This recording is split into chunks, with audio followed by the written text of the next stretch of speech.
Tax saving ਕਿਵੇਂ ਕਰ ਸਕਦੇ ਆ ਕੈਨੇਡਾ ਦੇ ਵਿੱਚ? ਟੈਕਸ ਚੋਰੀ ਨਹੀਂ, ਅਸੀਂ ਟੈਕਸ ਬਚਾਉਣਾ ਚਾਹੁੰਦੇ ਹਾਂ ਕਿ ਜੇ ਤੁਸੀਂ ਅੱਜ ਹਾਈ ਇਨਕਮ ਟੈਕਸ ਬ੍ਰੈਕਟ 'ਚ ਨਹੀਂ ਹੈਗੇ ਹਨਾ, ਤੇ ਤੁਹਾਨੂੰ ਲੱਗਦਾ ਤੁਸੀਂ ਫਿਊਚਰ ਦੇ ਵਿੱਚ ਵੀ ਲੋ ਇਨਕਮ ਟੈਕਸ ਬ੍ਰੈਕਟ ਦੇ ਵਿੱਚ ਹੀ ਰਹਿਣਾ, ਤਾਂ TFSA ਮੇਕ ਸੈਂਸ। ਪਰ ਕਈ ਵਾਰ ਰਸੀਦ ਨਹੀਂ ਹੁੰਦੀ ਪਰ ਖਰਚਾ ਕੀਤਾ ਹੁੰਦਾ, ਉਹਦਾ ਕੀ ਕੀਤਾ ਜਾ ਸਕਦਾ?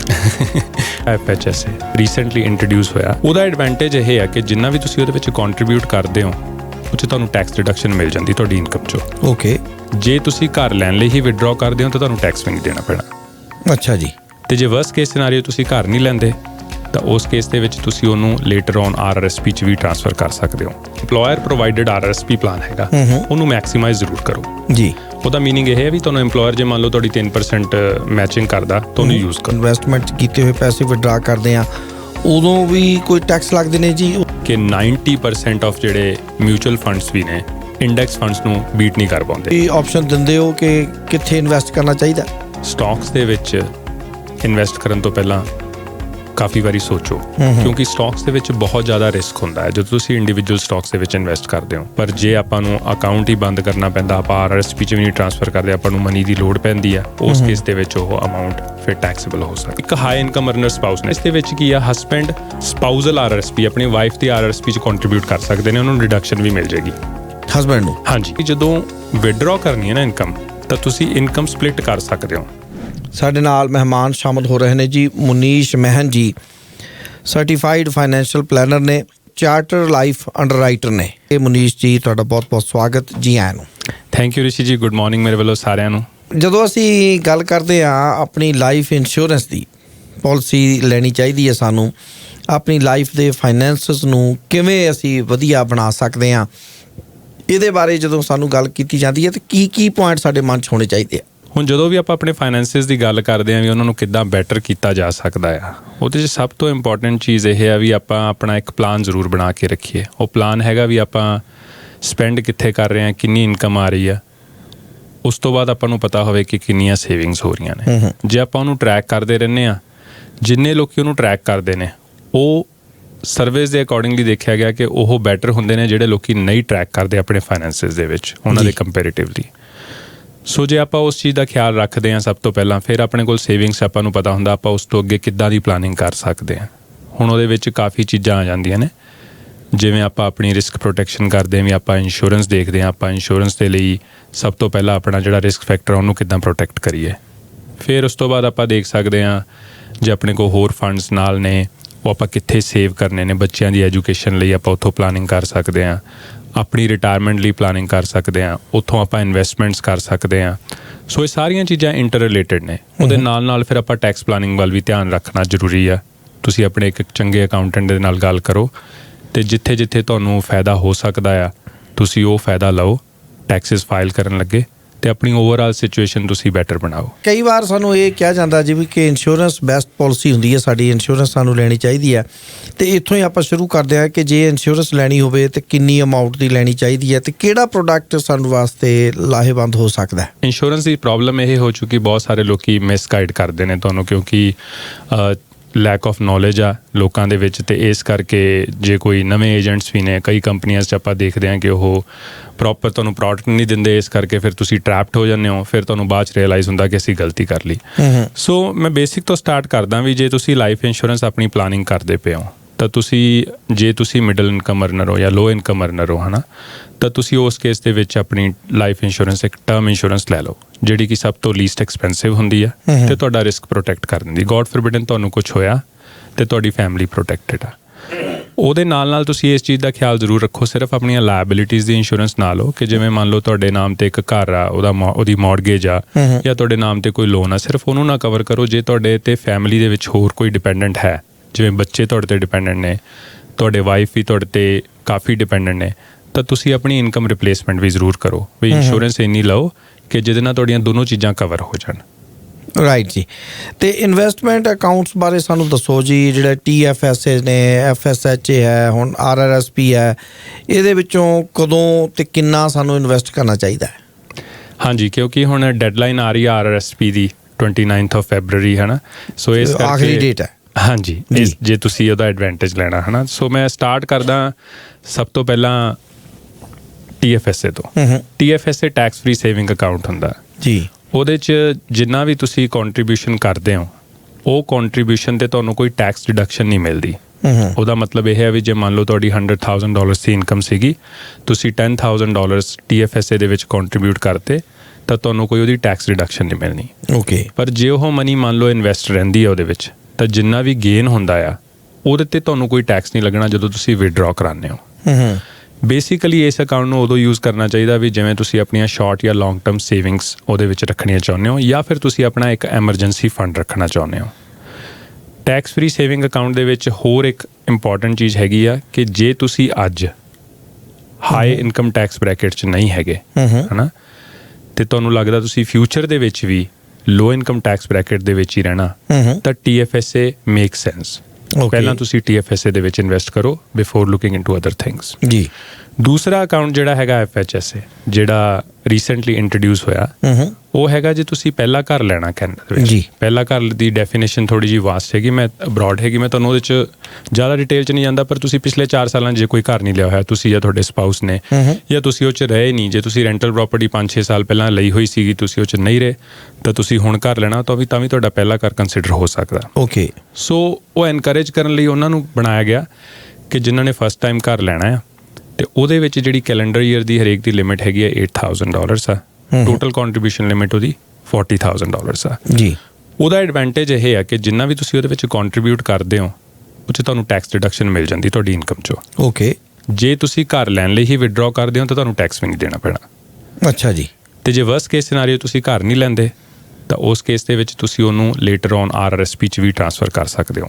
ਤੀਸਰੀ ਹੁਣ ਆਪਸ਼ਨ ਆ ਗਈ RRSP ਦੀ। ਜੀ ਜੀ। RRSP ਬੜਾ ਮੋਸਟਲੀ ਯੂਜ਼ਡ ਅਕਾਊਂਟ ਹੈਗਾ ਹੈ ਨਾ। ਹਾਂਜੀ ਜੀ। ਸੋ ਰਜਿਸਟਰਡ ਰਿਟਾਇਰਮੈਂਟ ਸੇਵਿੰਗਸ ਪਲਾਨ ਹੈ ਨਾ, ਉਹਦੇ ਵਿੱਚ ਕੀ ਆ ਵੀ ਜੇ ਆਪਾਂ ਆਪਣੀ ਰਿਟਾਇਰਮੈਂਟ ਦੇ ਲਈ ਕੁਝ ਮਨੀ ਸੇਵ ਕਰਨਾ ਚਾਹੁੰਦੇ ਆ ਤਾਂ that is a good option. ਸਭ ਤੋਂ ਪਹਿਲਾ ਕ੍ਰਾਈਟੇਰੀਆ ਹੈਗਾ ਕਿ ਤੁਸੀਂ ਅੱਜ ਹਾਈ ਇਨਕਮ ਟੈਕਸ ਬ੍ਰੈਕਟ 'ਚੋਂ ਤੇ ਤੁਹਾਨੂੰ ਲੱਗਦਾ ਤੁਸੀਂ ਫਿਊਚਰ ਦੇ ਵਿੱਚ ਲੋ ਇਨਕਮ ਟੈਕਸ ਬ੍ਰੈਕਟ 'ਚ ਹੋਣਾ। ਉਸ ਕੇਸ ਦੇ ਵਿੱਚ RRSP ਸੈਂਸ ਕਰਦੀ ਹੈ। It makes great sense. ਦੂਸਰੀਆਂ ਆਪਸ਼ਨ RRSP ਦੇ ਵਿੱਚ ਇਹ ਨੇ ਕਿ ਜਦੋਂ ਤੁਸੀਂ ਕੰਟਰੀਬਿਊਟ ਕੀਤਾ ਤੁਹਾਨੂੰ ਟੈਕਸ ਡਿਡਕਸ਼ਨ ਮਿਲ ਗਈ, ਤੇ ਜਿਹੜੀ ਉਹਦੇ 'ਚ ਗੇਨ ਹੋਇਆ ਉਹ ਟੈਕਸ ਡਿਫਰਡ ਹੁੰਦਾ। ਟੈਕਸ ਡਿਫਰਡ ਦਾ ਮਤਲਬ ਇਹ ਆ ਵੀ ਤੁਸੀਂ ਜਿੰਨਾ ਵੀ ਗੇਨ ਹੋ ਰਿਹਾ ਅੱਜ ਨਹੀਂ ਉੱਤੇ ਟੈਕਸ ਦੇਣਾ, ਜਦੋਂ ਤੁਸੀਂ ਵਿਦਡਰਾ ਕਰਨੇ ਉਦੋਂ ਹੀ ਟੈਕਸ ਦੇਣਾ ਹੈ, ਉਦੋਂ ਟੈਕਸੇਬਲ ਹੋਏਗਾ। ਫਿਰ ਉਹਦੇ 'ਚ 2 ਆਪਸ਼ਨ ਇਹ ਨੇ ਵੀ ਟੈਕਸੇਬਲ ਕਦੋਂ ਨਹੀਂ ਹੋਏਗਾ, ਉਹ ਹੈਗਾ ਵੀ ਜੇ ਤੁਸੀਂ ਉਹਦੇ ਥਰੂ ਘਰ ਲੈਣਾ, ਫਸਟ ਟਾਈਮ ਹੋਮ ਲੈਣਾ ਹੈ, ਉਹ 'ਚ ਹੋਮ ਬਾਇਰ ਪਲਾਨ ਹੈਗਾ RRSP 'ਚ। ਹਾਂਜੀ। ਤੇ ਦੂਸਰਾ ਹੈਗਾ ਲਾਈਫ ਲੌਂਗ ਲਰਨਿੰਗ ਪਲਾਨ। ਜੇ ਉਸ ਕੇਸਿਸ ਦੇ ਵਿੱਚ ਤੁਸੀਂ ਵਿਦਡਰਾ ਕਰਦੇ ਹੋ ਤਾਂ ਕੋਈ ਟੈਕਸ ਨਹੀਂ, ਅਦਰਵਾਈਜ਼ ਤੁਹਾਨੂੰ ਵਿਦ ਹੋਲਡਿੰਗ ਟੈਕਸ। ਇੱਥੇ ਇੱਕ ਸਾਡੇ ਕੋਲ ਸਵਾਲ ਆਇਆ ਜੀ, ਉਹ ਕਹਿੰਦੇ ਨੇ ਜੀ ਕਿ 3-4 ਜਗ੍ਹਾ ਤੇ ਉਹਨਾਂ ਨੇ RRSP ਸ਼ੁਰੂ ਕੀਤੀ। ਹਾਂਜੀ। ਬੈਂਕ ਵਿੱਚ ਉਹਨਾਂ ਦੇ ਕੰਮ ਤੇ ਪਹਿਲਾਂ ਉਹ ਓਨਟਾਰੀਓ 'ਚ ਰਹਿੰਦੇ ਸੀ, ਉੱਥੇ ਕੀ ਉਹਨਾਂ ਕੋਲ 3 ਜਗ੍ਹਾ ਤੇ ਜਾਂਦੀ ਹੈ ਕੰਟਰੀਬਿਊਸ਼ਨ, ਉਹਨਾਂ ਦੀ ਹਰ ਮਹੀਨੇ ਜਾਂਦੀ ਹੈ ਬੈਂਕ 'ਚੋਂ, ਤੇ ਉਹ ਇਕੱਠੀ ਨਹੀਂ ਹੋ ਸਕਦੀ? ਤੇ ਜੇ ਇਕੱਠੀ ਨਹੀਂ ਹੁੰਦੀ ਇਹਦਾ ਕੋਈ ਨੁਕਸਾਨ ਹੈ? ਸਭ ਤੋਂ ਇੰਪੋਰਟੈਂਟ ਚੀਜ਼ ਇਹ ਵੀ ਜੇ ਤੁਹਾਡੇ ਤੋਂ ਨਾ EMPLOYER ਪ੍ਰੋਵਾਈਡਡ RRSP ਪਲਾਨ ਹੈਗਾ, ਉਹਨੂੰ ਮੈਕਸੀਮਾਈਜ਼ ਜ਼ਰੂਰ ਕਰੋ ਜੀ। ਉਹਦਾ ਮੀਨਿੰਗ ਇਹ ਹੈ ਵੀ ਤੁਹਾਨੂੰ EMPLOYER ਜੇ ਮੰਨ ਲਓ ਤੁਹਾਡੀ 3% ਮੈਚਿੰਗ ਕਰਦਾ ਤਾਂ ਉਹਨੂੰ ਯੂਜ਼ ਕਰੋ। ਹੁਣ ਦੂਸਰਾ ਕੁਐਸਚਨ ਆ ਗਿਆ ਵੀ ਤੁਹਾਡੇ RRSP ਅਕਾਊਂਟ ਕਿੱਥੇ ਹੈਗੇ ਨੇ ਜਾਂ ਕਿੱਥੇ ਨਹੀਂ, ਹੈ ਨਾ, ਉਹ ਮੈਟਰ ਨਹੀਂ ਕਰਦਾ। ਤੁਸੀਂ ਹਰ ਪਾਸਿਓਂ ਜਿੱਥੇ ਵੀ ਤੁਸੀਂ ਕੰਟਰੀਬਿਊਸ਼ਨ ਕੀਤਾ ਤੁਹਾਨੂੰ ਉੱਥੋਂ ਸਲਿੱਪ ਮਿਲ ਜਾਣੀ ਆ ਜੀ, ਤੇ ਤੁਹਾਨੂੰ ਡਿਡਕਸ਼ਨ ਵੀ ਮਿਲ ਜਾਣੀ ਆ। Right. But it is always better ਕਿ ਤੁਸੀਂ ਅਕਾਊਂਟਸ ਨੂੰ ਇੱਕ ਜਗ੍ਹਾ ਤੇ ਰੱਖੋ ਤਾਂ ਕਿ ਉਹ ਮੈਨੇਜ ਈਜ਼ਲੀ ਹੋ ਜਾਣ, ਹੈ ਨਾ। ਜੇ ਉੱਤੇ ਕੋਈ ਫੀਸ ਲੱਗਦੀ ਤੁਹਾਡੇ ਇੰਸਟੀਟਿਊਸ਼ਨ ਤਾਂ ਉਹ ਫੀਸ ਵੀ ਨਾ ਲੱਗੇ ਜ਼ਿਆਦਾ ਜਗ੍ਹਾ ਤੇ ਜੀ। ਐਟ ਦਾ ਸੇਮ ਟਾਈਮ ਤੁਸੀਂ ਆਪਣੇ EMPLOYER ਵਾਲਾ RRSP ਜਿਹੜਾ ਪਲਾਨ ਹੈਗਾ ਉਹਨੂੰ ਤਾਂ ਤੁਸੀਂ ਪਰਸਨਲੀ ਨਹੀਂ ਲਿਆ ਸਕਦੇ, ਬਟ ਇਹ ਆ ਵੀ ਜੇ ਤੁਹਾਡੇ ਕੋਲ ਇੱਕ RRSP ਪਲਾਨ ਥਰੂ EMPLOYER ਹੈਗਾ ਤੁਸੀਂ ਆਪਣਾ ਅਲੱਗ ਤੋਂ ਵੀ RRSP ਪਲਾਨ ਕਰ ਸਕਦੇ ਹੋ, ਲੈ ਸਕਦੇ ਹੋ ਜਾਂ ਓਪਨ ਕਰ ਸਕਦੇ ਹੋ।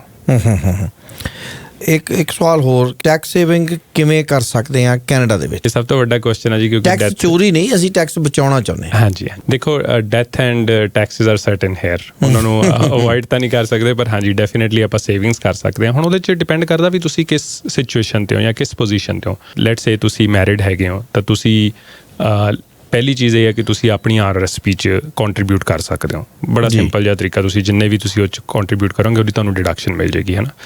ਦੂਸਰੀ ਚੀਜ਼ ਹੈਗੀ ਆ ਵੀ ਜੇ ਤੁਸੀਂ ਤੁਹਾਡੇ ਸਪਾਊਸ ਹੈਗੇ ਨੇ ਤੇ ਤੁਸੀਂ ਹਾਈ ਇਨਕਮ ਅਰਨਰ ਹੈਗੇ ਹੋ, ਸਪਾਊਸ ਲੋਅਰ ਇਨਕਮ ਅਰਨਰ ਨੇ, ਹੈ ਨਾ, ਤਾਂ ਤੁਸੀਂ ਸਪਾਊਸਲ RRSP 'ਚ ਵੀ ਕੰਟਰੀਬਿਊਟ ਕਰ ਸਕਦੇ ਹੋ।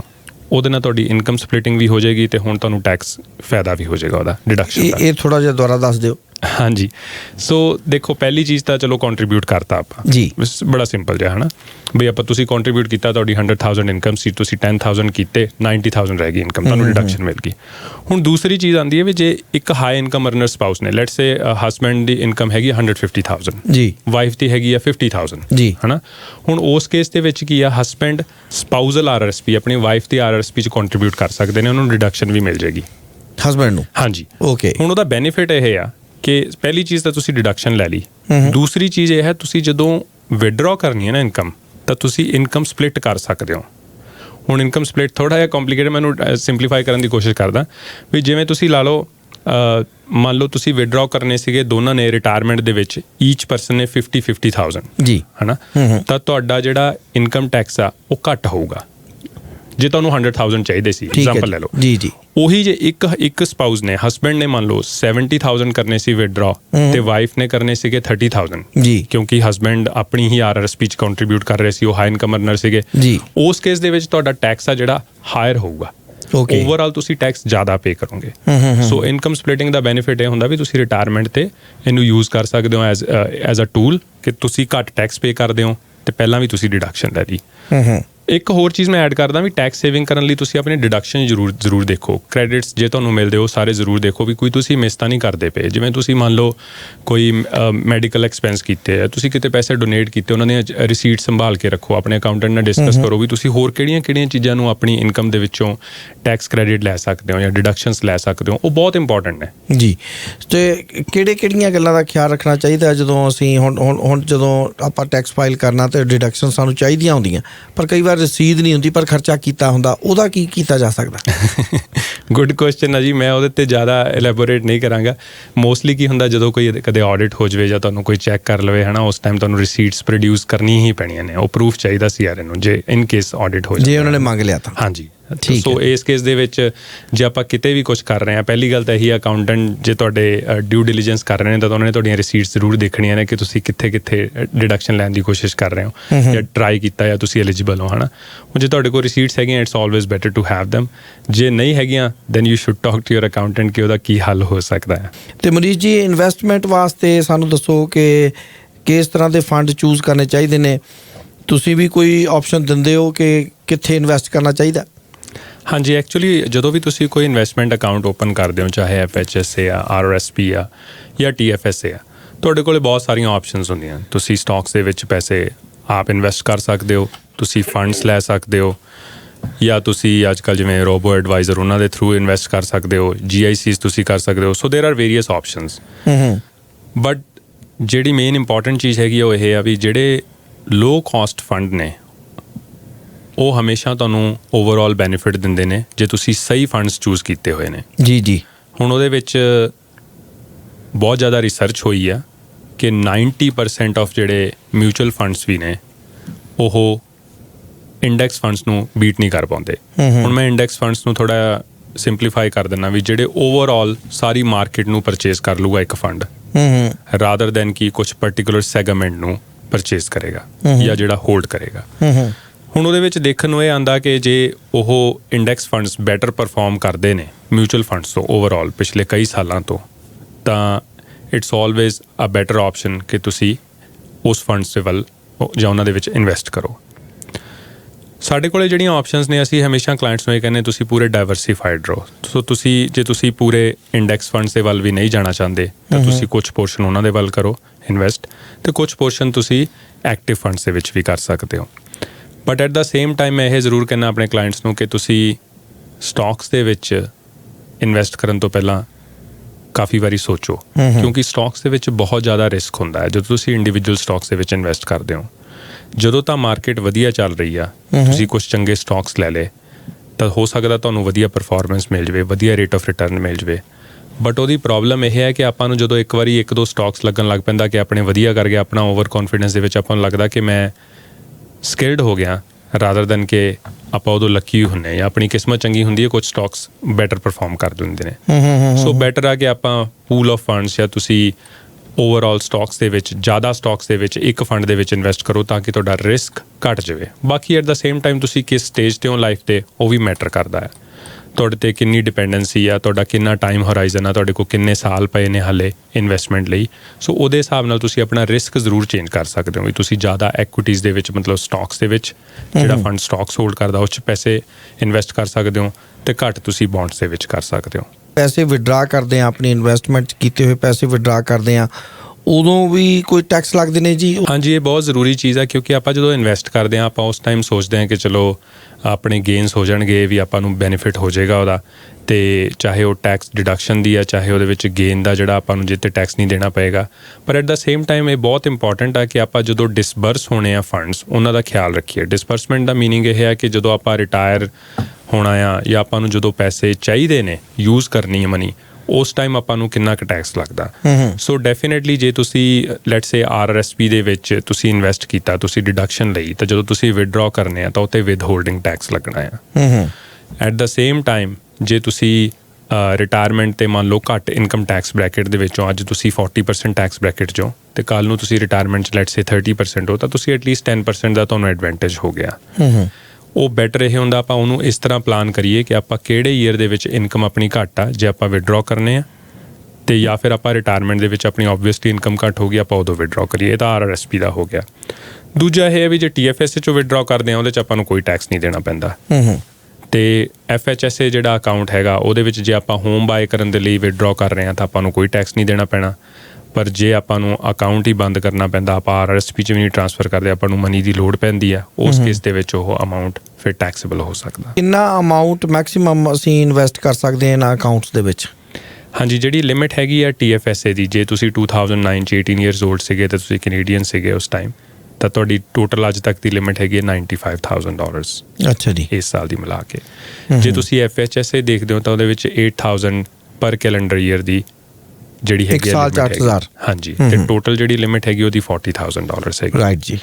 ਇਸੇ ਤਰ੍ਹਾਂ RRSP ਦੇ ਵਿੱਚ ਇਹ ਹੁੰਦਾ ਵੀ ਤੁਸੀਂ ਆਪਣੀ ਲਾਸਟ ਈਅਰ ਜਿਹੜਾ ਪ੍ਰੀਵੀਅਸ ਈਅਰ ਆ ਤੁਸੀਂ ਉਹਦੇ ਮੰਨ ਲਓ ਜਿੰਨੀ ਵੀ ਇਨਕਮ ਸੀਗੀ ਤੁਹਾਡੀ ਉਹਦਾ 18% 18%। ਹਾਂਜੀ, ਜਾਂ ਉਹਦਾ ਇੱਕ ਮੈਕਸੀਮਮ ਹੁੰਦਾ ਜਿਹੜਾ ਕਿ 2022 ਦੀ ਜੇ ਆਪਾਂ ਇਨਕਮ ਦੇਖਦੇ ਹਾਂ ਜੇ 18%, ਜਾਂ ਆਪਾਂ 2023 ਦਾ ਬੈਨੀਫਿਟ ਲੈਣ ਲਈ ਆਪਾਂ $30,780 ਤੱਕ ਇਨਵੈਸਟ ਕਰ ਸਕਦੇ ਹਾਂ RRSP ਦੇ ਵਿੱਚ। ਕਲਾਇੰਟ ਨੇ ਜੇ ਆਪਣੀ ਫਾਈਨੈਂਸ਼ੀਅਲ ਸਿਚੁਏਸ਼ਨ ਬੈਟਰ ਕਰਨੀ ਆ ਤਾਂ ਉਹ ਇੱਕ ਪੂਰਾ ਫਾਈਨੈਂਸ਼ੀਅਲ ਪਲਾਨ ਆਪਣਾ ਬਣਵਾਉਣ। ਉਹਦਾ ਮੀਨਿੰਗ ਇਹ ਹੈ ਕਿ ਉਹਦੇ 'ਚ ਅਸੀਂ ਸਾਰਾ ਕੁਝ ਦੇਖੀਏ ਕਿ ਉਹਨਾਂ ਦਾ ਹੁਣ ਕੈਸ਼ ਫਲੋ ਕੀ ਆ, ਉਹਨਾਂ ਦੀ ਟੈਕਸ ਪਲਾਨਿੰਗ ਕੀ ਆ, ਟੈਕਸ ਪਲਾਨਿੰਗ ਦੇ ਵਿੱਚ ਅੱਜ ਉਹ ਕੀ ਟੈਕਸ ਬ੍ਰੈਕਟ ਦੇ ਵਿੱਚ ਨੇ, ਗੋਡ ਫੋਰਬਿਡਨ ਜਦੋਂ ਉਹਨਾਂ ਦੀ ਡੈਥ ਹੁੰਦੀ ਹੈ ਉਦੋਂ ਕੀ ਟੈਕਸਿਸ ਡਿਊ ਹੋਣਗੇ, ਜੋ ਉਹਨਾਂ ਨੇ ਕਿਤੇ ਇਨਵੈਸਟਮੈਂਟ ਕੀਤੀਆਂ ਤਾਂ ਉਹ ਕਿੱਦਾਂ ਆਪਣੀ ਨੈਕਸਟ ਜਨਰੇਸ਼ਨ ਨੂੰ ਪਾਸ ਔਨ ਕਰ ਸਕਦੇ ਆ। ਟੈਕਸ ਪਲਾਨਿੰਗ ਦੇ ਵਿੱਚ ਅਸੀਂ ਹੋਰ ਕਾਫੀ ਚੀਜ਼ਾਂ ਦੇਖਦੇ ਹਾਂ ਵੀ ਅਸੀਂ ਕਿੱਦਾਂ ਉਹਨੂੰ ਐਫੀਸ਼ੀਐਂਟ ਕਰਾ ਸਕਦੇ ਹਾਂ। ਫਿਰ ਉਸ ਤੋਂ ਬਾਅਦ ਅਸੀਂ ਨਾਲ ਦੇਖਦੇ ਹਾਂ ਉਹਨਾਂ ਦੀ ਇਨਵੈਸਟਮੈਂਟਸ ਕਿੱਥੇ ਕਿੱਥੇ ਹੋਈਆਂ ਨੇ ਅਤੇ ਕਿੱਦਾਂ ਆਪਾਂ ਉਹਨਾਂ ਨੂੰ ਹੋਰ ਬੈਟਰ ਕਰ ਸਕਦੇ ਹਾਂ। ਜੇ ਕੋਈ ਬਿਜ਼ਨਸ ਓਨਰਸ ਨੇ ਤਾਂ ਅਸੀਂ ਉਹਨਾਂ ਦੀ ਟੈਕਸ ਐਫੀਸ਼ੀਐਂਸੀ ਹੋਰ ਬੈਟਰ ਕਰਨ ਦੀ ਕੋਸ਼ਿਸ਼ ਕਰਦੇ ਹਾਂ ਕਿ ਜੋ ਵੀ ਐਡਵਾਂਟੇਜਸ ਅਵੇਲੇਬਲ ਨੇ ਜਾਂ ਜੋ ਵੀ ਬੈਨੀਫਿਟਸ ਆਪਾਂ ਯੂਜ਼ ਕਰ ਸਕਦੇ ਹਾਂ। ਫਿਰ ਉਹਦੇ ਨਾਲ ਅਸੀਂ ਰਿਸਕ ਪ੍ਰੋਟੈਕਸ਼ਨ ਦੇਖਦੇ ਹਾਂ ਕਿ ਇੰਸ਼ੋਰੈਂਸ ਜਿੰਨੀ ਹੈਗੀ ਆ ਜਾਂ ਕਿੰਨੀ ਦੀ ਲੋੜ ਆ, ਕੌਣ ਉਹਨਾਂ 'ਤੇ ਡਿਪੈਂਡੈਂਟ ਨੇ, ਹੈ ਨਾ ਜੀ। ਉਸ ਤੋਂ ਬਾਅਦ ਅਸੀਂ ਰਿਟਾਇਰਮੈਂਟ ਪਲਾਨਿੰਗ ਦੇਖਦੇ ਹਾਂ। ਸੋ ਰਿਟਾਇਰਮੈਂਟ ਪਲਾਨਿੰਗ 'ਚ ਅਸੀਂ ਇਹ ਦੇਖਦੇ ਹਾਂ ਵੀ ਅੱਜ ਤੁਸੀਂ ਕਿੰਨੀ ਸੇਵਿੰਗਸ ਤੁਹਾਡੇ ਕੋਲ ਹੈਗੀਆਂ ਨੇ ਅਤੇ ਤੁਹਾਨੂੰ ਕਿੰਨੀਆਂ ਚਾਹੀਦੀਆਂ ਜਦੋਂ ਤੁਸੀਂ ਰਿਟਾਇਰ ਹੋਣਾ, ਅਤੇ ਉਹਦੇ ਵਿੱਚ ਗੈਪ ਕੀ ਆ। ਤਾਂ ਅਸੀਂ ਉਹਦੇ ਨਾਲ ਇਹ ਵੀ ਦੇਖਦੇ ਹਾਂ ਵੀ ਕੈਨੇਡੀਅਨ ਗਵਰਨਮੈਂਟ ਤੋਂ ਤੁਹਾਨੂੰ ਜਿਹੜੇ ਬੈਨੀਫਿਟ ਮਿਲਣੇ, ਲੈਟਸ ਸੇ ਤੁਸੀਂ CPP 'ਚ ਕੰਟਰੀਬਿਊਟ ਕੀਤਾ, OAS ਤੁਹਾਨੂੰ ਮਿਲਣਾ ਕਿਉਂਕਿ ਤੁਸੀਂ ਇੱਥੇ ਰੈਜ਼ੀਡੈਂਟ ਹੈਗੇ ਹੋ, ਤੁਹਾਡੀ ਉਹ ਐਲੀਜੀਬਿਲਿਟੀ ਹੋਣੀ ਹੈ, GI ਦੇ ਲਈ ਤੁਸੀਂ ਹੈਗੇ ਹੋ, ਉਹ ਸਾਰੀਆਂ ਚੀਜ਼ਾਂ ਅਸੀਂ ਦੇਖਦੇ ਹਾਂ। ਫਿਰ ਅਸੀਂ ਦੇਖਦੇ ਹਾਂ ਵੀ ਉਹਦੇ ਨਾਲ ਕਿੰਨਾ ਗੈਪ ਰਹਿ ਗਿਆ ਅਤੇ ਆਪਾਂ ਨੂੰ ਕਿੰਨੀ ਇਨਵੈਸਟਮੈਂਟ ਕਰਨੀ ਚਾਹੀਦੀ ਹੈ to have safe and good retirement. ਫਿਰ ਲਾਸਟ ਚੀਜ਼ ਅਸੀਂ ਇਹ ਦੇਖਦੇ ਹਾਂ ਵੀ ਸਟੇਟ ਪਲਾਨਿੰਗ ਤੁਹਾਡੀ ਕੀ ਹੈ। ਸਟੇਟ ਪਲਾਨਿੰਗ ਦੇ ਵਿੱਚ ਇਹ ਆ ਕਿ ਤੁਹਾਡੇ ਡਾਕੂਮੈਂਟਸ ਪ੍ਰੋਪਰ ਹੈਗੇ ਨੇ, ਜਿਵੇਂ ਵਿਲਸ, ਪਾਵਰ ਆਫ ਅਟਰਨੀ ਤੁਸੀਂ ਬਣਾਈਆਂ ਹੋਈਆਂ, ਹੈਲਥ ਕੇਅਰ ਡਾਇਰੈਕਟਿਵ ਬਣਾਇਆ ਹੋਇਆ ਕਿ ਨਹੀਂ। ਜੇ ਤੁਸੀਂ ਬਿਜ਼ਨਸ ਕਰ ਰਹੇ ਹੋ ਕਿਸੇ ਦੇ ਨਾਲ ਤਾਂ ਤੁਹਾਡੇ ਪਾਰਟਨਰਸ਼ਿਪ ਅਗਰੀਮੈਂਟਸ ਜਾਂ ਬਾਏ ਸੈਲ ਅਗਰੀਮੈਂਟ ਜਿਹੜੇ ਹੈਗੇ ਨੇ ਉਹਨਾਂ ਦੇ ਵਿੱਚ ਪ੍ਰੋਪਰ ਕਲੌਜ਼ਸ ਹੈਗੇ ਨੇ ਇਨ ਟਰਮਸ ਆਫ ਫਾਈਨੈਂਸਿਸ ਕਿ ਨਹੀਂ। ਬਹੁਤ ਮਿਹਰਬਾਨੀ ਮੈਨ ਸਾਹਿਬ, thank you very much for joining us. Thank you ਜੀ।